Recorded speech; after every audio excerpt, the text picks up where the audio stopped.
Assalam-o-alikum friends, welcome back to another new video, and in this video we are going to see that how we can find the length of the string in PHP language. So let's get started. So first I'm creating an opening tag here to initiate PHP code, and here I am typing an echo so we can see what is the output of our function. So here I am going to use a predefined function here, strlen, and this function will take your string and you are done.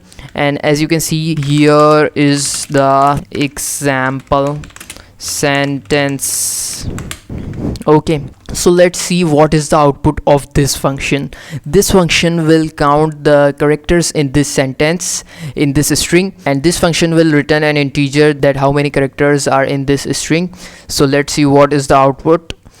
I'm reloading it, and as you can see the output is 28. This means that this function is valid and it is a predefined function, so you can use it, and this sentence have 28 characters.